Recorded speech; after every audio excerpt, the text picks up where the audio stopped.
guys, MrWartburg here, bringing you my review of one of Hollywood's newest sci-fi flicks, Edge of Tomorrow. Edge of Tomorrow released June 6th. I did not get around to seeing it until June 22nd, mostly because, well, I'm lazy and broke. So between that time frame, a lot of reviews had come out, and I read a little bit because I like to read reviews and know what I'm getting into. That said, even though I thought I knew what I was going into with this movie, I was very surprised coming out of it, in a good way. This is not your typical Tom Cruise movie.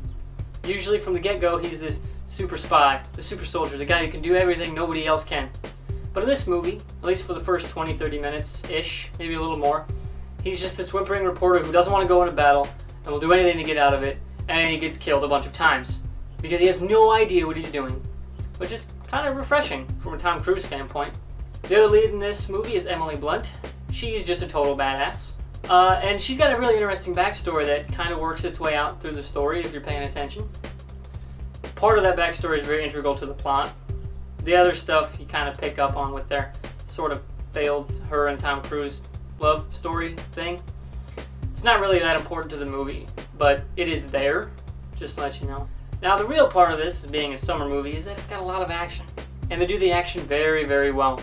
Those suits, those mech suits that you see him wearing, are amazing, especially towards the back end of the movie, when you see the training Tom Cruise has picked up over his innumerable amount of deaths.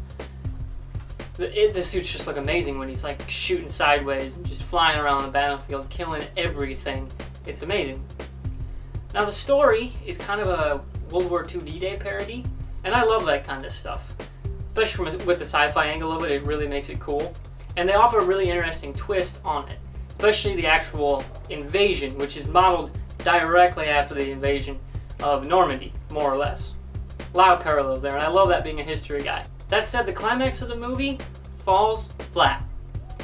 They bring in characters that I guess we were supposed to care about. There were side characters we're introduced to a couple times through the whole reliving the day thing, but we never really get to know them, like at all. And all of a sudden, in this climax with our leads, and things start happening, and we're supposed to care, I think, but we don't, and that really does drag down the climax. You just came. And the lead up to it is really awesome. Come find me the resetting when you the day, wake up. and like whenever he gets hurt, he gets shot in the head, that kind of thing. It's really fun and engaging, and it really makes you go, man, I'm having a lot of fun watching this movie. And one more thing, two things actually. The mech suits, we need a Gears of War movie. You can make those in a Tom Cruise movie where the suit's pretty much like a hardly ever even, like, you know, talked about in like a big, like, oh my god, this is a revolutionary thing. We need Gears of War. Like, those suits were like, especially this one guy, the bigger dude in his company, has this like full body suit where it's like got a chest plate and everything. I'm going, man, just make a Gears of War movie already. They look like the COG suits, honestly. It'd be really cool. And Emily Blunt would make a really cool Captain Marvel. I think she'd be a dark horse. If they ever get around to making a Captain Marvel movie, she should be Captain Marvel. That's my thing. But Edge of Tomorrow, really good movie. A lot better than I was expecting. I mean, I wouldn't put it on the level of any of the great sci-fi movies or anything, but it was really good. It was worth my price of admission, mostly because movies for me are $8 or less. At the priciest theater around, it's $8 for a 2D movie. At my hometown theater where I'm living, it's $4. So movies for me are easy to go to.